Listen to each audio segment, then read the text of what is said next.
તો દરેક વિષય પાછળનું સાયન્સ અને કારણો આપવા પડશે. આપણે 3 પરિક્રમા કરીએ મૂળમાં. ગિરિરાજની 7 કોષની હોય એટલે 7 કરીએ, 9 કોષની હોય તો 9 કરીએ, એટલે આમ એક જ થાય. પણ આમ નાના ગિરિરાજી ઘરે બિરાજતા હોય કે દંડવતી શિલા પર આપણે જઈએ તો 7 પરિક્રમા કરીએ છીએ એ ભાવથી, 7 કોષના ભાવ. અને આમ 3 પરિક્રમા કરીએ કોઈ પણ જગ્યાએ તો એ 3માં આપણા 3 પ્રકારના દોષ થાય છે, કાયિક, વાચિક અને માનસિક.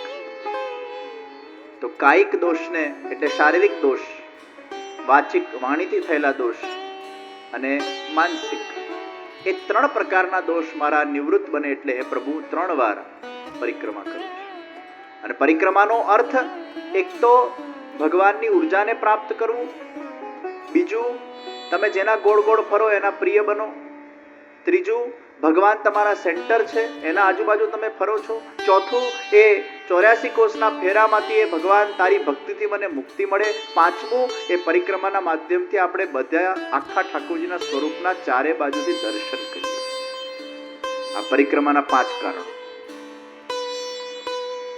ભાઈ કોઈ બહુ મોટો માણસ હોય એના આજુબાજુ ફરો તો એના પ્રિય બની જાઓ, એની દૃષ્ટિ તમારા પર પડતી જાય, આ બહુ આજુબાજુ ફરે છે, આ બહુ દેખાય કરે.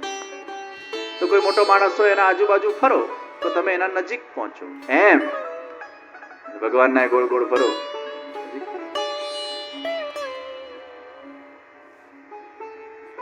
આપણે ત્યાં આરતી થાય ને પછી પેલા વૈદિક આરતીમાં કપૂરની આરતી કરે છે.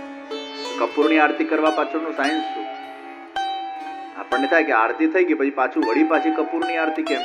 તો કપૂરની આરતીમાં આપણા ઋષિ મુનિઓએ વિચારીને કપૂરની આરતી મૂકી. કપૂરમાં હાઈએસ્ટ ઓક્સિજન છે. તમે રોજ અગર કપૂરની ધૂણી કરો તો તમારા ઘરમાં ઓક્સિજનનો પ્રમાણ વધી જશે. ગાયના છાણામાં હાઈએસ્ટ ઓક્સિજન છે. યજ્ઞમાં આપણે કપૂરનો યુઝ કરીએ, ગાયના છાણાનો યુઝ કરીએ અને એમાંથી જ્યારે અગ્નિ પેટાવવામાં આવે ત્યારે આખા વાતાવરણને પવિત્ર બનાવે, વાતાવરણમાં ઓક્સિજનનો સંચાર કરે, તમારા મનને પણ એ શાંતિ પ્રદાન કરે. એ ધૂણીને જ્યારે તમે શ્વસો ત્યારે you are getting a good amount of oxygen. Your brain gets a good amount of oxygen. તો પ્રાચીન સમયમાં આરતીઓ થતી તો બહુ બધા લોકો ભેગા થતા અને પછી કપૂરની આરતી એટલે પેલો આરતીમાં બધા લોકો ભેગા થયા હોય તો ઓક્સિજન ઘટે, તો ઓક્સિજન વધારવા માટે કપૂરની આરતી. આવા ઘણા વિષયો છે જેમાં કઈ ને કઈ કારણ છે. કારણ વગર કોઈ પણ સિદ્ધાંત બનતો નથી, યાદ રાખજો. નાહીને ભગવાનની સેવામાં જવું અપ્રસ. અપ્રસ એટલે કશે અડકવું નહીં. એમાં અડકવાથી ઓરા મિસમેચ થાય છે. તમે કોઈ જગ્યાએ બેઠા હો તમારા પાછળથી કોઈ કંધા પર હાથ મૂકે તો તમારું કોન્સન્ટ્રેશન ભંગ થશે, ઓરા મિસમેચ થશે. તો અપરાસ એટલે અપને રસ में और प्रभु के रस में. તમે સ્નાન કરીને ભગવાનને અડકો છો એટલે ભગવાનના વાઇબ્રેશન તમારામાં આવે છે અને તમારી ઓરા એટલી ડિવાઇન થઈ જાય છે, એટલી પવિત્ર થઈ જાય છે કે એ વખતે અગર કોઈ બીજો વ્યક્તિ બહારથી આવેલો હોય, આમ તેમ અડકેલો હોય, આમ તેમ ગયેલો હોય ને એ તમને જો અડકે તો એની ડિસ્ટર્બ ઓરા તમારામાં આવી જાય જે તમારા રસને ભંગ કરે. એટલે આપણા ત્યાં ડિસિપ્લિન મૂકવામાં આવ્યો કે ભગવાનની સેવામાં નાહીને ભગવાન સિવાય બીજે આમ તેમ કશે અડકવું નહીં, જેથી કરીને એ કોઈ વાઇબ્રેશન તમારામાં આવે નહીં અને એકંદરે સારું મોબાઈલ પણ અડકવું નહીં. આમ અડકાય પણ પછી શું થાય કે ભગવાનની સેવામાં ડિસ્ટર્બન્સ આવ્યા કરે.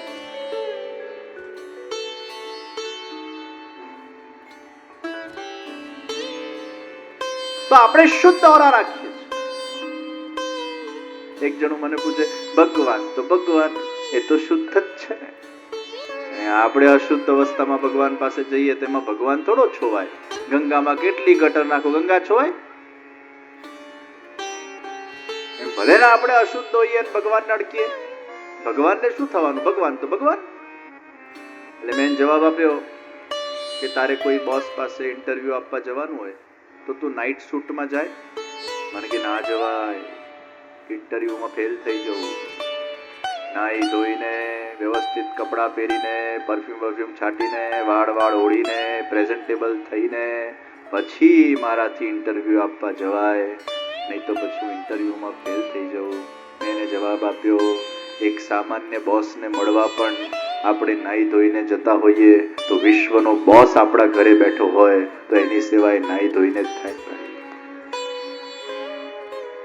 ભગવાનમાં અશુદ્ધિ આવશે વિષય નથી, પણ આ ભગવાનનું રિસ્પેક્ટ છે.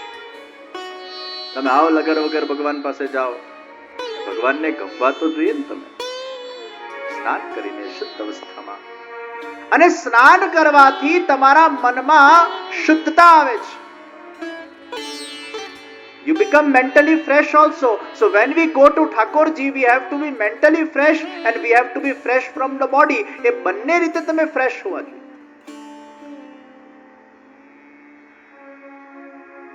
આવા ઘણા વિષયો, અત્યારે સમય નથી એ બધા વિષયને ચર્ચા કરવાનો, પણ આપણો ધર્મ સાયન્ટિફિક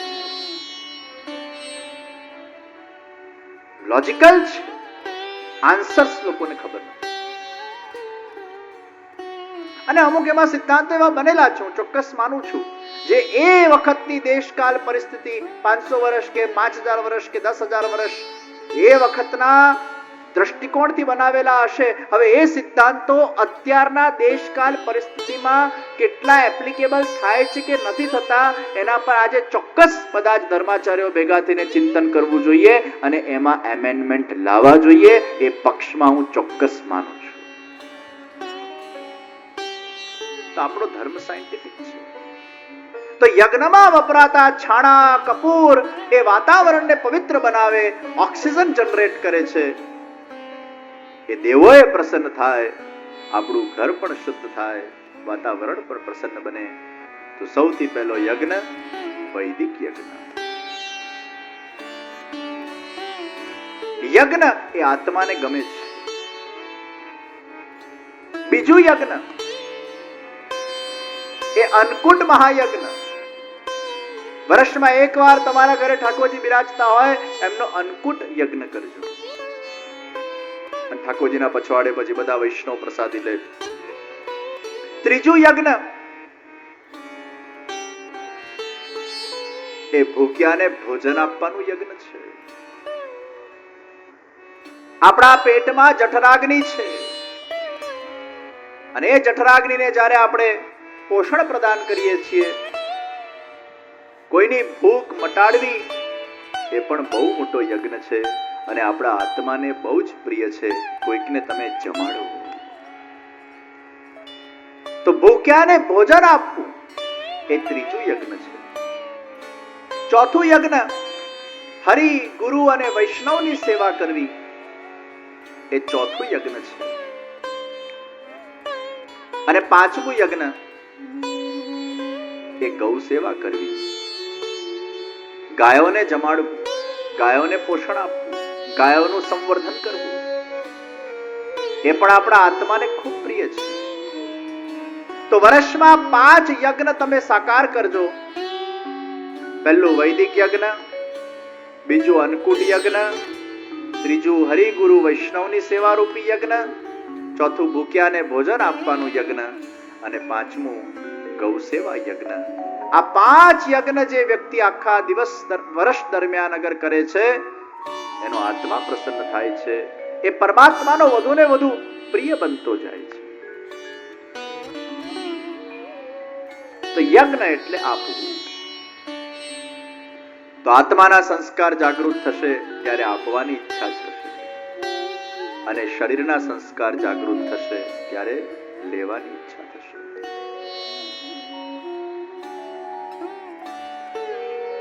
और अगर प्रश्न किया जाए तो मनुष्य का सबसे पहला धर्म कौन सा? वो है दान. સૌથી પહેલું ધર્મ એ દાન કરવું. પ્રિયજનો,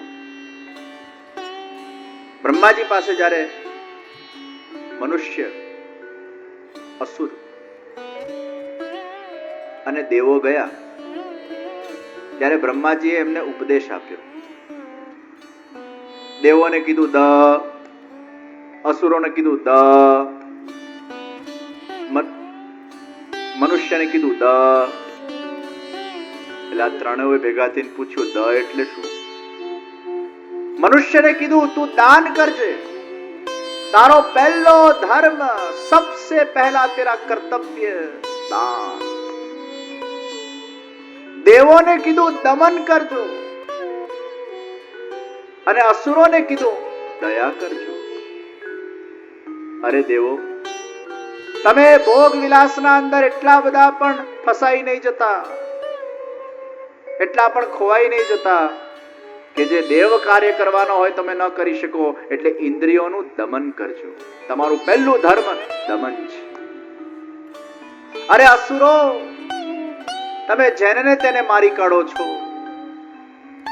સારા માણસોને સતાવો છો, થોડી દયા રાખજો. અસુર કોને કહેવાય ખબર છે? જેમાં પશુ વૃત્તિ છે. પણ પશુ વૃત્તિ પણ કેવી? અમુક પશુઓ પણ અસુર જેવા હોય છે. બધા પશુ ખરાબ નથી હોતા. પશુઓ પણ જેનો ને તેનો શિકાર કરે એવું નથી હોતું. સાપ પણ યાદ રાખજો, જ્યાં સુધી તમે એને છંછેડો નહીં, એ સાપ તમને ડંખતો નથી. પણ આપણે સાપને જોઈને જ એટલા ગભરાઈ જઈએ છીએ કે મારવા દોડીએ છીએ. અને પછી એટલો બધો ધૈર્ય રહે નહીં ને, આપણને એટલો બધો વિશ્વાસ હોય નહીં સાપ પર. આનું ઠેકાણું. પણ સાપને જ્યાં સુધી છંછેડો નહીં, એ તમને ડંખ ના મારે. સિંહ જ્યાં સુધી ભૂખ્યો નથી હોતો ત્યાં સુધી શિકાર કરતો નથી. પણ ઘણીવાર આપણને શું ખબર ભૂખ્યો છે કે નથી ભૂખ્યો? આપણને કે ખબર પડે આ ભૂખ્યો છે કે? આપણે ખોટા આમ વિચારીને આ તો છે ને સિંહ તો બહુ સારો, હા ભૂખ્યો હોય તો જ મારે, પણ ભૂખ્યો નથી એવું તને ક્યાંથી ખબર પડે? એટલે ડરવું જ છે. પણ સિંહનો સ્વભાવ ભૂખ્યો હોય તો જ મારે. અને પશુઓમાં સૌથી મોટો અસુર કોણ? ચિત્તો. એ ચિતા ભૂખ્યો હોય કે ન હોય, એનો ધર્મ મારવું, મારવું ને મારવું.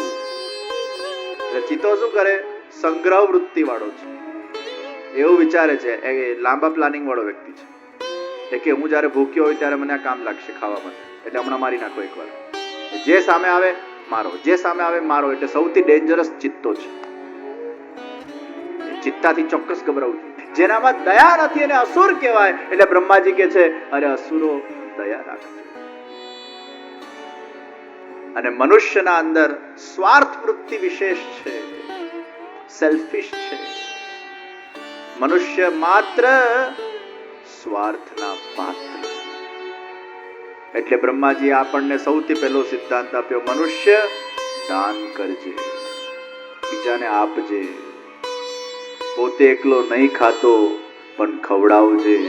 પોતે ખાલી ભોગ નહીં કરતો પણ યોગ કરજે, યજ્ઞ કરજે, બીજાને પ્રસન્ન રાખજે. દાન કરવું એ પહેલું ધર્મ. મેં એક છોકરાને પૂછ્યું કે તું ધાર્મિક છે? મન કે ના. મેં કીધું કેમ?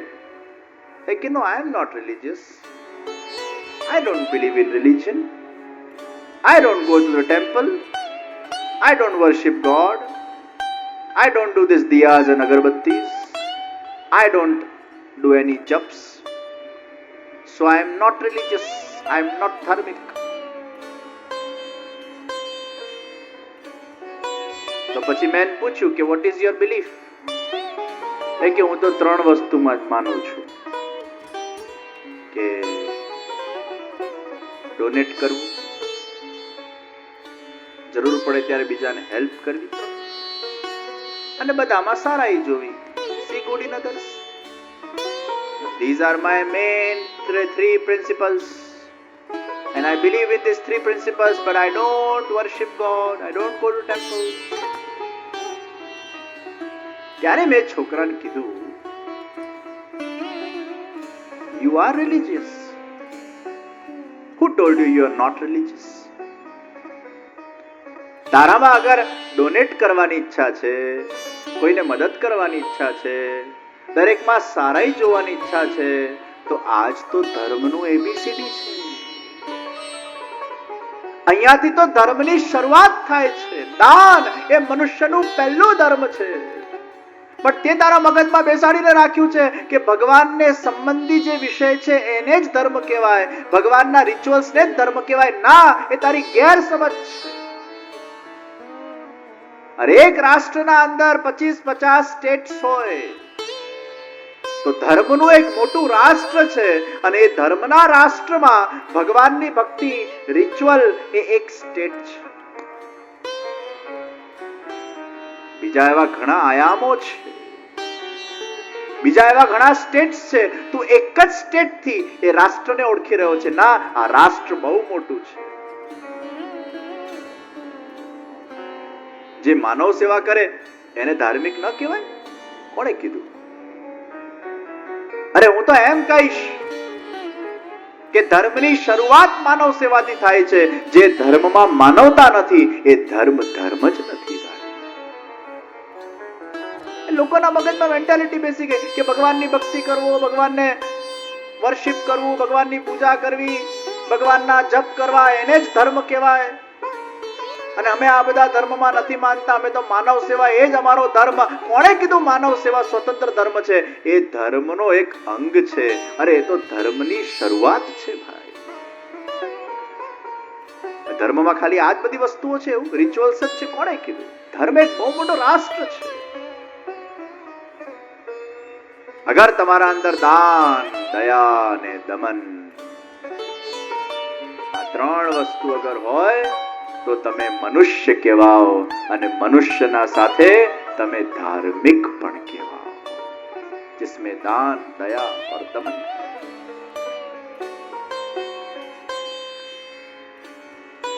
જે દમન અને દયા ન રાખે પછી અસુર બની જાય. ધર્મો હિ તેષામ અધિકો વિશેષઃ ધર્મેણ હીના પશુભિઃ સમાના. ધર્મનું આચરણ ખાલી મનુષ્ય જ કરી શકે છે, અને જે મનુષ્ય ધર્માચરણ નથી કરતો એ પશુ થઈ જાય છે. ખાવું, પીવું, સૂંઘવું, ભોગ કરવો આ તો પશુએ કરે છે ને આપણે કરીએ છીએ. એક કીડી બીજી કીડીને મારે એને ફાંસી ન થાય, એક મનુષ્ય બીજા મનુષ્યને મારે તો ફાંસી થાય. તો ધર્મ પશુઓને લાગુ થતો નથી, ધર્મ એ મનુષ્યને લાગુ થાય છે. ધારણાત ઇતિ ધર્મઃ શરીર માધ્યમ ખલુ ધર્મ સાધન ધર્મો રક્ષતિ રક્ષિતઃ. તો ધર્મ જ એ મનુષ્ય અને પશુને છૂટું પાડે છે.